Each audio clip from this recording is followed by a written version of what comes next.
In the cold, shadowed streets of the city, a young girl named Emma sat quietly against the brick wall of an abandoned building. Her clothes were worn and patched, her fingers trembling as she held a small piece of bread, the only thing she had left after another long day of searching for food. Life had been cruel to Emma, but her spirit remained unbroken, even in the face of relentless hardship. She glanced at the bread, her stomach twisting with hunger, but before she could take a bite, a faint whimper caught her attention. Turning her head, she spotted a skinny, shivering dog not far from where she sat.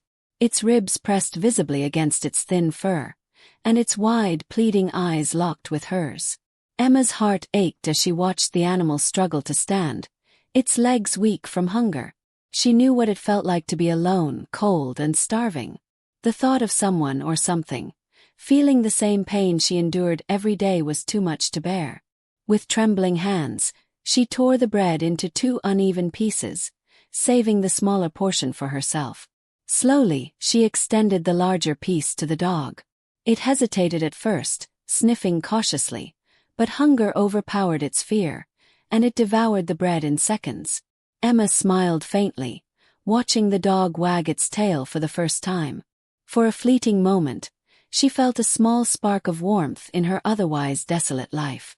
But as the dog finished the bread, something remarkable happened. Instead of running away, it stayed by her side, nuzzling her hand gently as if to thank her. Emma stroked its rough fur, her chest tightening with emotion.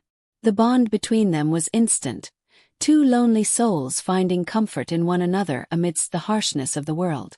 The night grew colder, and Emma shivered as the wind whipped through the alley. She pulled her thin jacket tighter, glancing at the dog curled up beside her. Suddenly, it lifted its head and barked, startling her. She followed its gaze and saw a figure approaching in the distance. The man was dressed in a heavy coat, his steps purposeful as he made his way toward her. Emma's heart raced. Was he coming to chase her off, or worse? As he drew closer, the man stopped and looked down at Emma and the dog. His expression shifted from curiosity to something softer, almost sad. Without a word, he knelt down and reached into his bag, pulling out a loaf of fresh bread and a bottle of water. Emma's breath caught in her throat. Who was this man? And why did he look at her with such understanding, as if he knew her pain? She hesitated, unsure whether to trust him or run. But before she could decide, the man said something that would change everything. "Do you believe in second chances?" Emma froze, her hand instinctively resting on the dog's back. The man's question hung in the air, heavy and strange, like an invitation to something she couldn't yet understand. His eyes seemed kind, but there was a tiredness behind them, a weight that hinted at a story as complicated as her own. Emma wasn't sure what to say, so she simply nodded, her voice lost to the lump growing in her throat. The man placed the bread and water beside her. "This isn't much," he said softly, "but it's a start." Emma stared at the loaf, her stomach twisting at the sight of food, but her hands didn't move. She wasn't used to kindness. It felt foreign, almost unreal. "Why are you helping me?" she whispered, finally finding her voice. He sat down on the cold pavement, his coat brushing the ground. "Because once, someone helped me when I thought nobody would," he replied, his gaze distant, as if he were seeing a memory play out before him. "I was where you are now, lost, hungry, with nothing but the clothes on my back. But one small act of kindness changed everything for me." Emma's eyes narrowed slightly, her mind racing with questions. Who was this man? And why did it feel like he had been searching for her, like their paths were meant to cross? She didn't trust easily. Life had taught her to be wary of good intentions. But there was something about him, his quiet voice, his calm demeanor, that made her want to believe he wasn't like the others. The dog nuzzled against her, breaking the moment of silence. The man smiled and extended his hand toward the animal, who sniffed it cautiously before wagging its tail. "What's his name?" he asked. "I don't know," Emma admitted. "He just showed up tonight. I didn't have the heart to turn him away." The man chuckled softly. "Funny how they seem to find us when we need them most," he said. Maybe he's your second chance. Emma blinked, unsure how to respond. The words felt too big, too hopeful for someone like her. She wanted to ask what he meant, but before she could, he reached into his pocket and pulled out a small card. "There's a shelter on the edge of town," he said, handing it to her. "They can give you a place to sleep, food, and maybe even a job. It's not perfect, but it's better than this." Emma hesitated, staring at the card as if it might disappear. The idea of stepping into a shelter scared her. What if they turned her away? What if it was just another false promise? But the man's voice broke through her thoughts. "I know it's hard to trust," he said gently, "but sometimes you have to take a leap. You never know what might happen." Before Emma could say anything, the man stood, brushing the dust from his coat. "I'll come back tomorrow," he said, his eyes meeting hers. "Think about it, okay?" As he walked away, Emma clutched the card tightly, the dog leaning against her side. For the first time in a long while, she felt something stir deep within her, something like hope, fragile but alive. But she couldn't shake the feeling that this man, with his mysterious past and piercing words, was hiding more than he let on.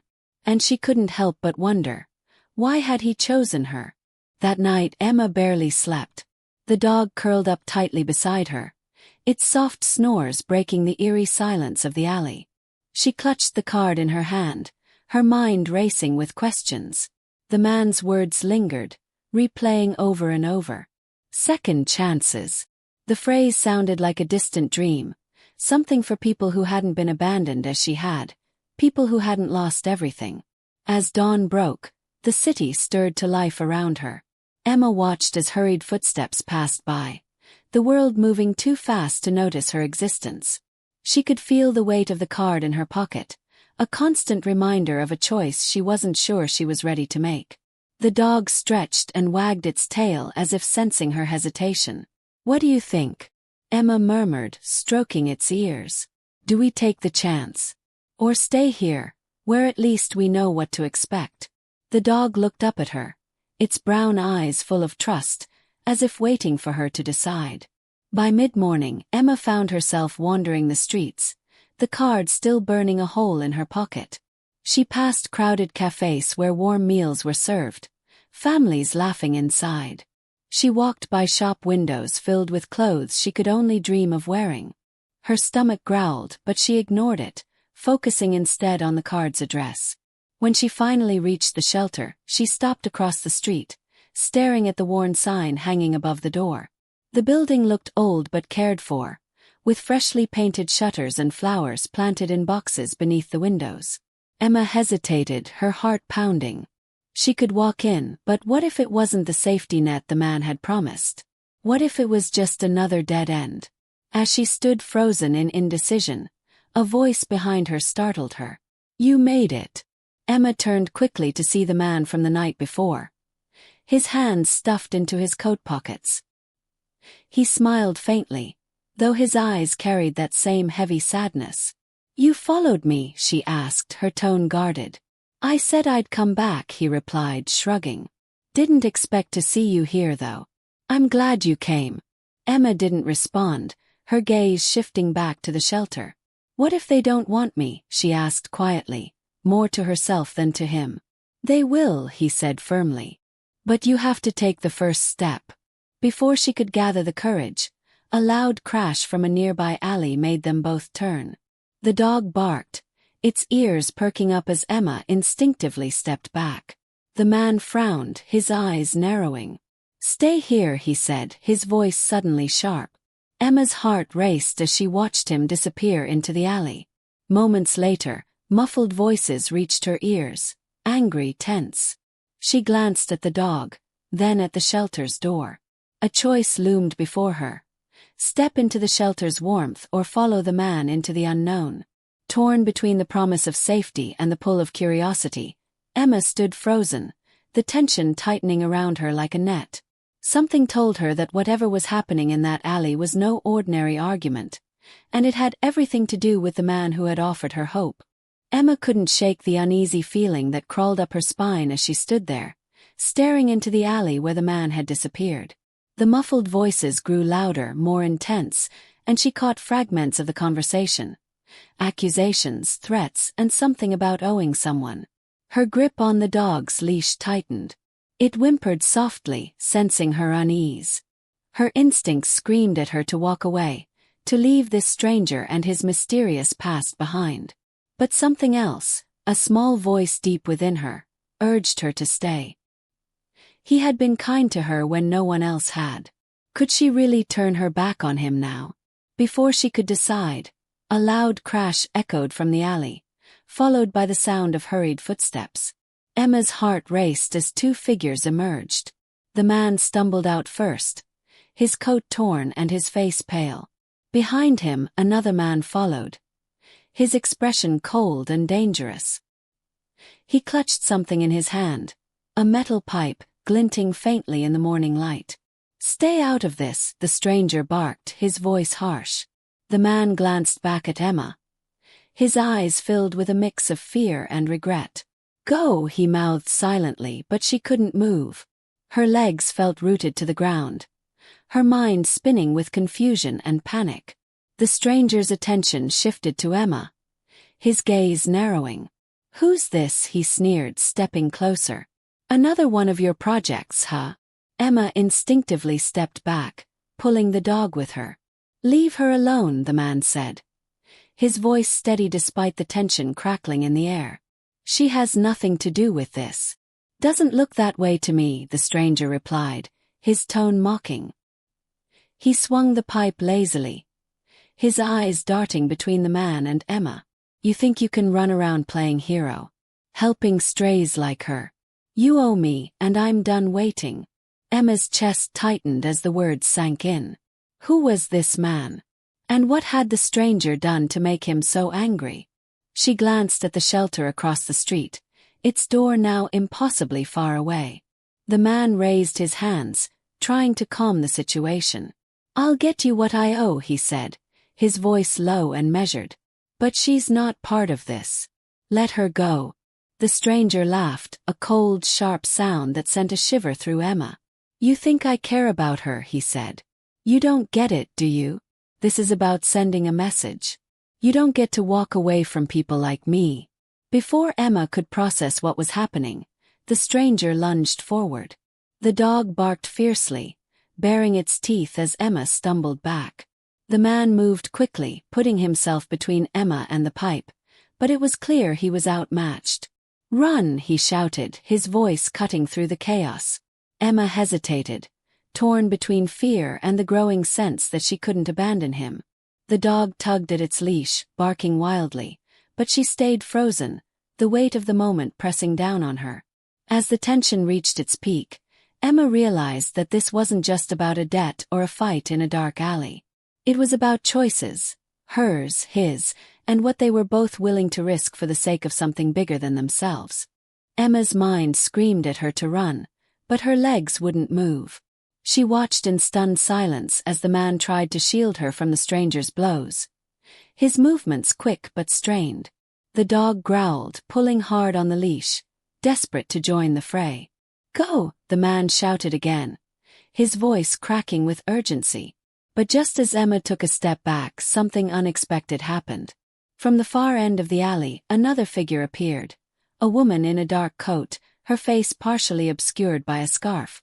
Her footsteps were deliberate, her gaze locked on the scene unfolding before her. "Enough!" the woman's voice cut through the tension like a blade. Both men froze, turning toward her. The stranger with the pipe narrowed his eyes, clearly annoyed by the interruption. "Who are you supposed to be?" he sneered. The woman didn't answer right away. Instead, she reached into her coat and pulled out a badge. "Detective Callahan," she said firmly. "Put the weapon down now." Emma's breath caught. A detective. How did she know to show up here? The stranger hesitated, his grip on the pipe tightening as he assessed his options. The tension in the alley shifted, the air thick with the possibility of violence. "You think I'm scared of you," he said, his voice low and defiant. "You should be," Callahan replied evenly. "I've been watching you for weeks. I know about your little operation, and I know exactly who you've been threatening. Put the pipe down, or I'll make sure this is the last alley you ever walk into." The man's jaw tightened, his confidence wavering. Emma could see the wheels turning in his head, weighing his next move. Finally, with a sharp curse, he dropped the pipe, the clang echoing against the brick walls. "Smart choice," Callahan said, stepping closer. She glanced at the man who had helped Emma, her expression softening slightly. "You okay?" He nodded, wiping blood from his lip. "I'm fine," he muttered. Emma stared at the detective, her heart still racing. None of this made sense. Why was a detective here? And how did she seem to know so much about what was going on? As if sensing Emma's confusion, Callahan turned to her. "You're Emma, right?" she asked gently. Emma blinked, startled. "How do you know my name?" Callahan sighed, her expression a mix of concern and determination. "Because I've been looking for you," she said. "You're not just some girl living on the streets, Emma. You're connected to something bigger, something dangerous. And if we don't act fast, you're going to be caught in the middle of it." Emma's stomach dropped. The pieces of the puzzle were shifting, but they weren't fitting together yet. She looked at the man who had helped her, searching his face for answers, but he avoided her gaze. "What's going on?" Emma demanded, her voice shaking. Before anyone could answer, the sound of approaching sirens filled the air, growing louder with each passing second. The stranger with the pipe scowled and backed away, disappearing into the shadows. Callahan's expression hardened. "This isn't over," she said, looking at the man. "We need to talk, and we need to do it now. Both of you come with me. There's no time to explain here." Emma hesitated, fear and uncertainty swirling inside her. But as the sirens grew deafening, she realized she had no other choice. Whatever this was, it was far from over, and it was about to get a lot more dangerous. The sirens grew louder, their wails bouncing off the narrow alley walls. Emma followed Detective Callahan and the man, her heart pounding with every step. The dog stayed close by her side, as if sensing her fear and determination. The three of them moved quickly, weaving through side streets until they reached an unmarked car parked under a flickering street lamp. "Get in," Callahan ordered, her tone leaving no room for argument. Emma hesitated but climbed into the back seat, clutching the dog tightly. The man slid in beside her, his face pale and drawn. Callahan got behind the wheel, her eyes scanning the street before pulling away. "Someone needs to tell me what's going on," Emma demanded, her voice trembling but firm. Callahan glanced at her in the rearview mirror. "You're in the middle of something bigger than you realize, Emma. That man back there wasn't just some thug. He's part of a network, one that exploits people, especially the homeless, to do their dirty work. Your name came up in an investigation, and we've been trying to find you before they did." Emma's mind reeled. "Why me? I've got nothing to offer them." Callahan's gaze flickered toward the man. "She deserves to know," she said pointedly. The man sighed heavily, rubbing his temples. "Emma," he began, his voice quiet. "You're connected to this because of your mother." Emma froze, her breath catching in her throat. "My mother," she whispered. "She wasn't just someone who disappeared," he said, his tone heavy with regret. "She was involved with the same people who came after me. She tried to break free, but they don't let go easily. When she couldn't pay what she owed, they started looking for leverage. That's why you've been targeted." Emma stared at him, her hands trembling. "You knew my mother." He nodded, his eyes filled with guilt. "We worked together once. She trusted me and I failed her. I thought I could fix things by helping you, but I've only made it worse." Before Emma could process his words, the car suddenly jerked to a stop. Callahan slammed the brakes, her hand instinctively reaching for her weapon. "Stay here," she ordered, stepping out of the car. Through the window, Emma saw a group of men blocking the road ahead. One of them was the stranger from the alley. His face twisted into a smug grin.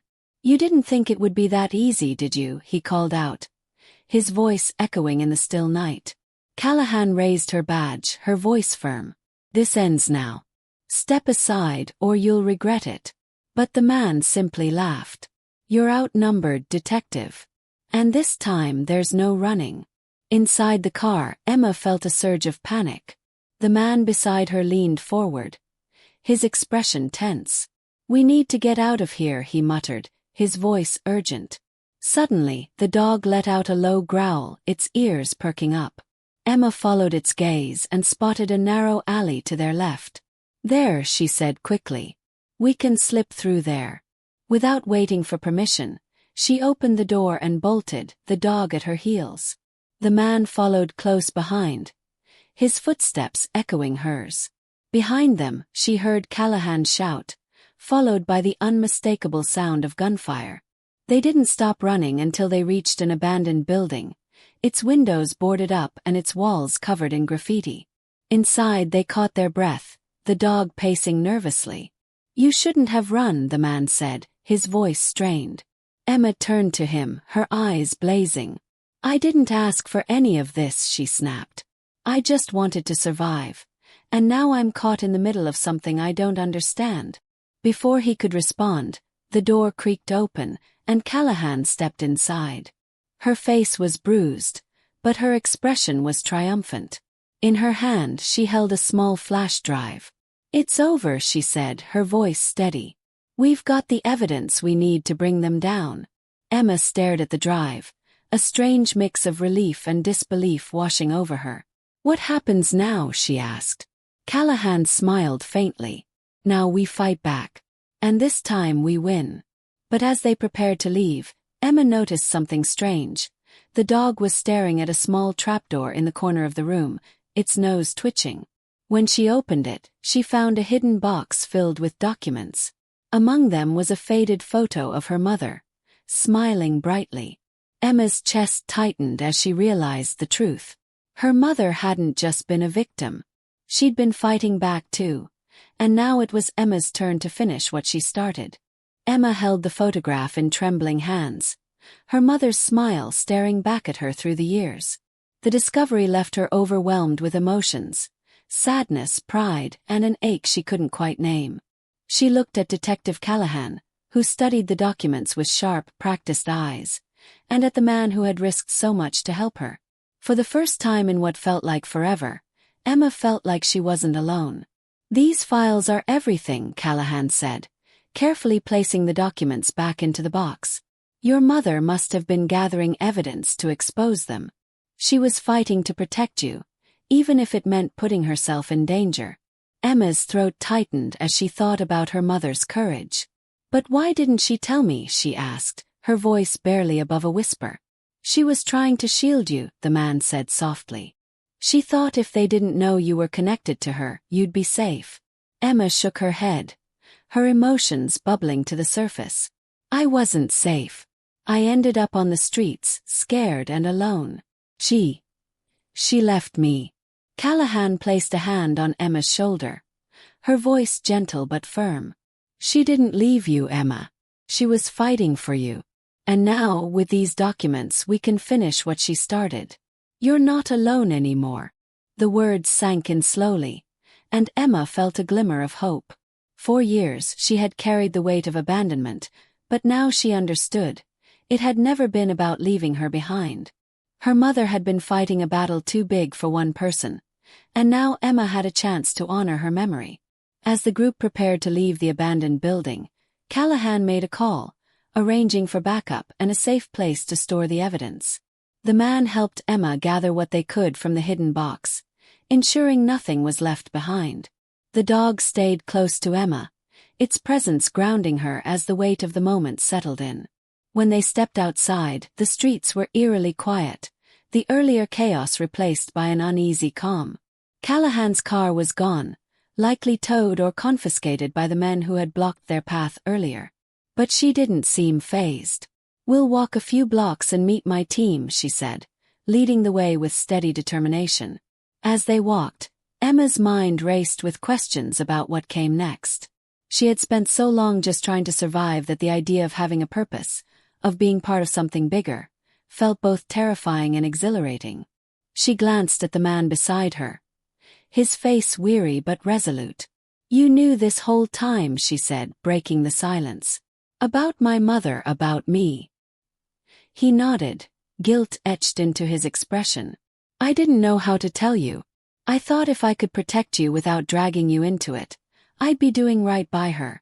But I see now that keeping the truth from you only made things worse. Emma didn't respond right away, her thoughts too tangled to untangle. But after a moment she said, You didn't have to help me. But you did. Thank you. The man managed a small smile, his relief visible. Your mother would be proud of you, Emma. You've got her strength. The words gave her a strange sense of peace, even as she knew the road ahead would be difficult. When they reached the rendezvous point, a black SUV was waiting for them. Callahan's team, dressed in plain clothes to avoid attention, quickly secured the box of documents and ushered everyone inside.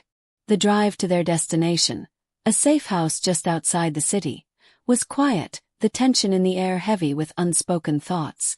At the safe house, Callahan laid out a plan. The evidence would be turned over to her team, and they would work with the authorities to dismantle the network that had caused so much pain. Emma, however, would have a choice: stay under their protection or start fresh somewhere new. For the first time, Emma realized she had options. The thought was both liberating and daunting. Over the next few days, Emma stayed at the safe house, using the time to reflect on everything that had happened. Callahan kept her updated on the investigation's progress, and the man who had helped her stayed close, offering quiet support. The dog, whom she had named Chance, never left her side, its presence a constant reminder of the small act of kindness that had set everything in motion. When Callahan finally returned with news, her expression was triumphant. It's done, she said.